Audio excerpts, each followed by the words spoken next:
Alors, retour en ce samedi 23 novembre 2013, 9h21. Alors, c'est un peu ridicule. Dans la lecture de la Bible, de la Genèse, j'ai commencé à lire le chapitre 7. Je me suis arrêtée à un verset sur lequel j'ai fait un commentaire relativement... Bon, là, je vais devoir brouiller, Thibaut. Oh, mais mince! C'est pas grave, c'est pas grave. J'arrive. J'ai fait un commentaire de 3 km, comme je disais à mon fils, et ensuite, c'était tellement long que je pensais avoir fini. Mais non, je n'avais même pas fini. J'étais au chapitre 7, j'avais donc terminé le verset 4, mais il y en a encore de 5 à 24. Donc je poursuis. Chapitre 7, verset 5. Noé exécuta tout ce que l'Éternel lui avait ordonné. Noé avait 600 ans. Lorsque le déluge d'eau fut sur la terre... Ah oui, Noé avait 600 ans lorsque le déluge d'eau fut sur la terre. Et Noé entra dans l'arche avec ses fils, sa femme et les femmes de ses fils, pour échapper aux eaux du déluge. D'entre les animaux purs et les animaux qui ne sont pas purs, les oiseaux et tout ce qui se meut sur la terre, il entra dans l'arche auprès de Noé, 2 à 2, un mâle et une femelle, comme Dieu l'avait ordonné à Noé. 7 jours après, les eaux du déluge furent sur la terre. L'an 600 de la vie de Noé, le second mois, le 17e jour du mois, en ce jour-là, toutes les sources du grand abîme jaillirent, et les écluses des cieux s'ouvrirent. Comme ça, je souligne les écluses des cieux s'ouvrirent. Et je note aussi l'an 600 de la vie de Noé, le second mois, le 17e jour du mois. Bon, ok, je ne sais pas ce que ça apportera, mais... La pluie tomba sur la terre 40 jours et 40 nuits. Ce même jour entrèrent dans l'arche Noé, Sem, Cham et Japheth, fils de Noé, la femme de Noé et les 3 femmes de ses fils avec eux. Eux et tous les animaux selon leur espèce, tout le bétail selon son espèce, tous les reptiles qui rampent sur la terre selon leur espèce, tous les oiseaux selon leur espèce, tous les petits oiseaux, tout ce qui a des ailes. Ils entrèrent dans l'arche auprès de Noé, 2 à 2, de toute chair ayant souffle de vie. Il en entra mâle et femelle de toute chair, comme Dieu l'avait ordonné à Noé. Puis l'Éternel ferma la porte sur lui. Le déluge fut 40 jours sur la terre. 40. Les eaux crurent et soulevèrent l'arche, et elle s'éleva au-dessus de la terre. Les eaux grossirent et s'accrurent beaucoup sur la terre, et l'arche flotta sur la surface des eaux. Les eaux grossirent de plus en plus, et toutes les hautes montagnes qui sont sous le ciel entier furent couvertes. Les eaux s'élevèrent de 15 coudées au-dessus des montagnes qui furent couvertes. Tout ce qui se mouvait sur la terre périt, tant les oiseaux que le bétail et les animaux, tout ce qui rampait sur la terre et tous les hommes, tout ce qui avait respiration, souffle de vie dans ses narines, et qui était sur la terre sèche mourut. Tous les êtres qui étaient sur la face de la terre furent exterminés, depuis l'homme jusqu'au bétail, aux reptiles et aux oiseaux du ciel. Ils furent exterminés de la terre. Il ne resta que Noé et ceux qui étaient avec lui dans l'arche. Les eaux furent grosses sur la terre pendant 150 jours. Bon, ça je souligne. 150 jours. Ok. Alors, c'est intéressant, ça donne quand même envie de continuer.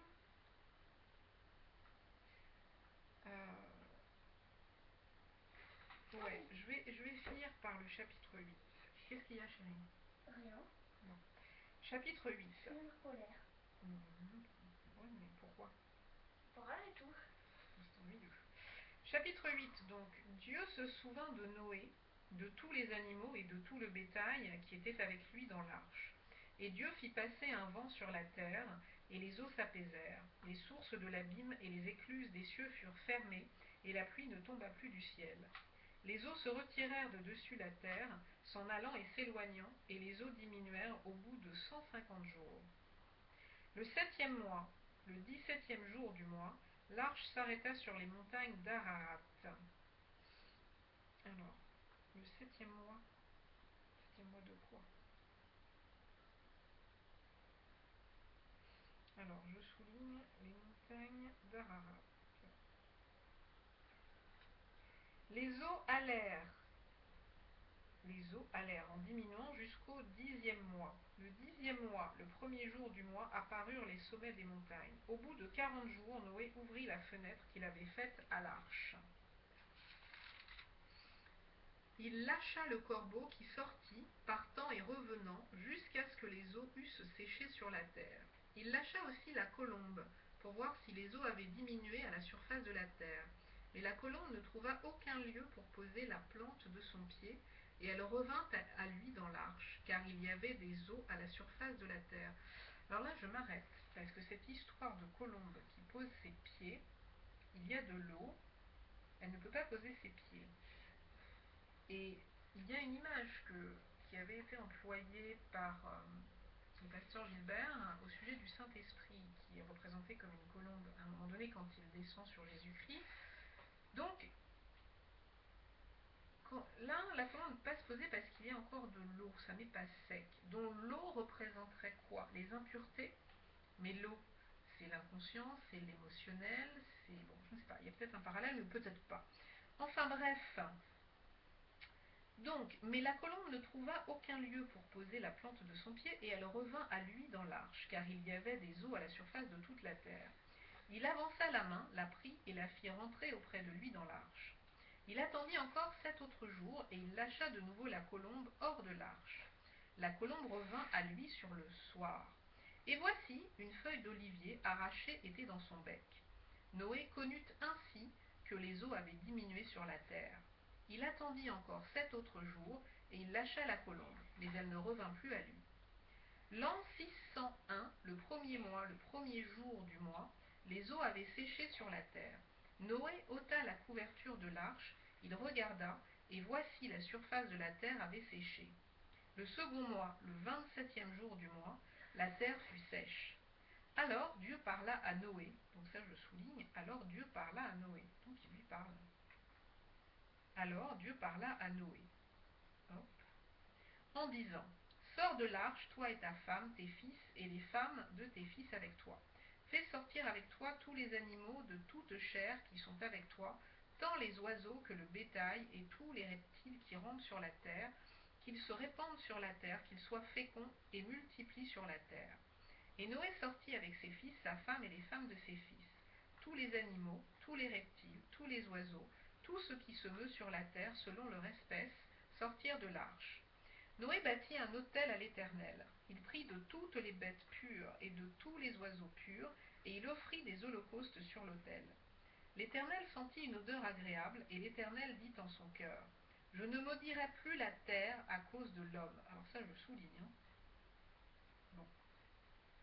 Je souligne et je trouve truc. Je ne maudirai plus la terre à cause de l'homme, car les pensées du cœur de l'homme sont mauvaises dès sa jeunesse, et je ne frapperai plus tout ce qui est vivant comme je l'ai fait. Donc ça je souligne.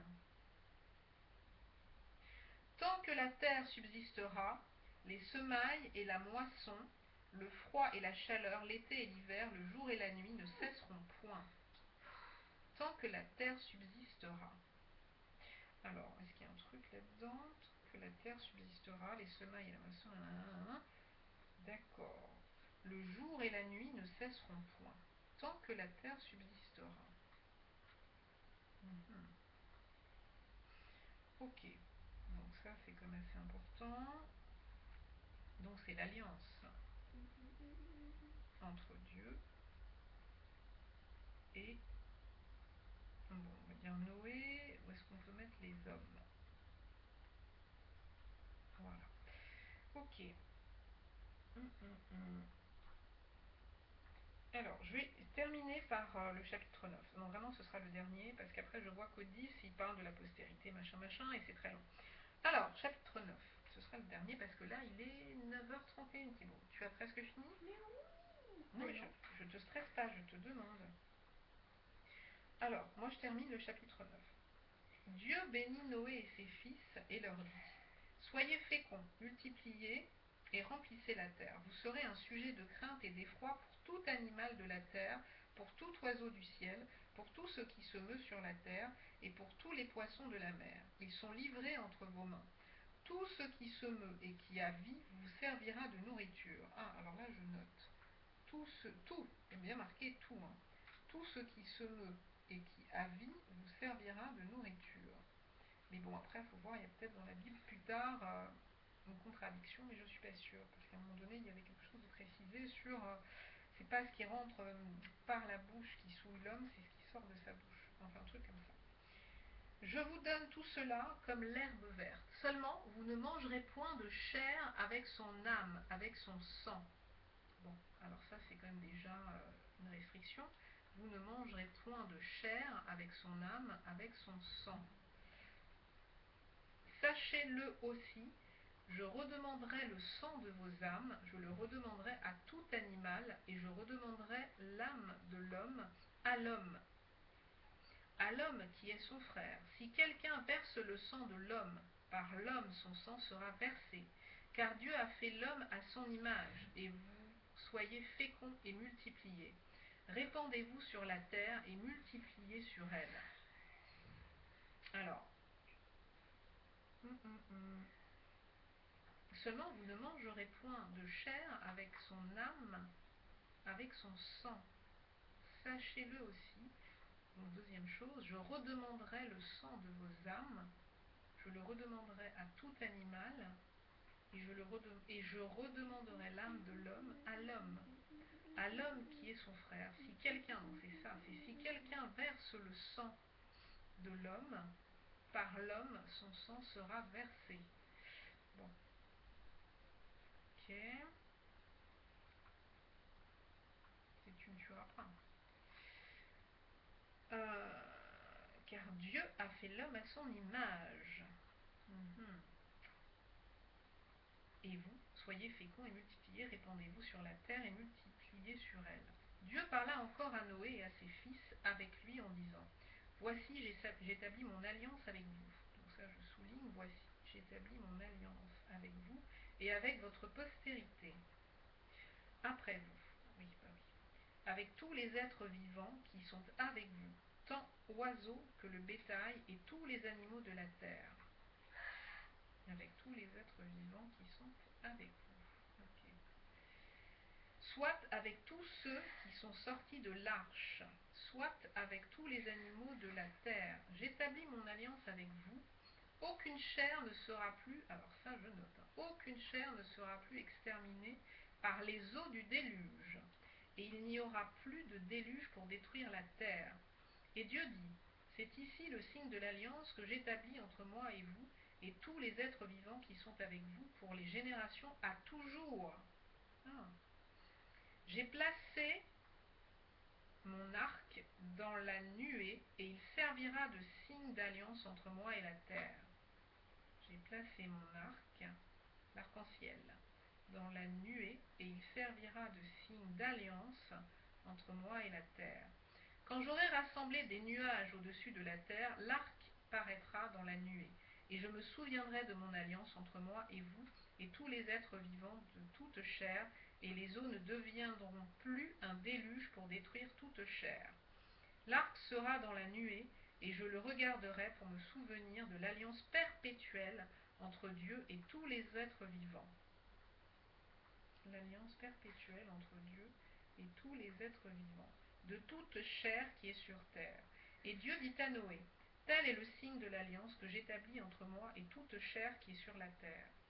Les fils de Noé qui sortirent de l'arche étaient Sem, Cham et Japheth. Cham fut le père de Canaan. Je souligne. Ce sont là les 3 fils de Noé, et c'est leur postérité qui peupla toute la terre. Noé commença à cultiver la terre et planta de la vigne. Il but du vin, s'enivra et se découvrit au milieu de sa tente. Cham, père de Canaan, vit la nudité de son père et il le rapporta dehors à ses 2 frères. Alors Sem et Japheth prirent le manteau, le mirent sur leurs épaules, marchèrent à reculons et couvrirent la nudité de leur père. Comme leur visage était détourné, ils ne virent point la nudité de leur père. Lorsque Noé se réveilla de son vin, il apprit ce que lui avait fait son fils cadet, et il dit, maudit soit Canaan, qu'il soit l'esclave des esclaves de ses frères. Il dit encore, béni soit l'Éternel, Dieu de Sem et de Canaan. Quoi? Voilà, déjà, il y a un truc que je comprends pas. Je reprends. Noé commença à cultiver la terre et planta de la vigne. Il but du vin, s'enivra et se découvrit au milieu de sa tente. Cham, père de Canaan, vit la nudité de son père et il le rapporta dehors à ses deux frères. Alors Sem et Japheth prirent le manteau, le mirent sur leurs épaules, marchèrent à reculons et couvrirent la nudité de leur père. Comme leur visage était détourné, ils ne virent point la nudité de leur père. Lorsque Noé se réveilla de son vin, il apprit ce que lui avait fait son fils cadet, et il dit, maudit soit Canaan, qu'il soit l'esclave des esclaves de ses frères. Il dit encore, béni soit l'Éternel, Dieu de Sem, et que Canaan soit leur esclave. Que Dieu étende les possessions de Japheth, qu'il habite dans les tentes de Sem, et que Canaan soit leur esclave. Noé vécut après le déluge 350 ans. Tous les jours de Noé furent de 950 ans, puis il mourut. Ok, on va s'arrêter là. Comment ont-ils pu oser faire ça à moi? Ouais, on va s'arrêter là. Comment ils ont pu oser me faire ça? Tu parles de quoi? Bah, de nous. Ben, je ne sais pas. Bonne fin de journée.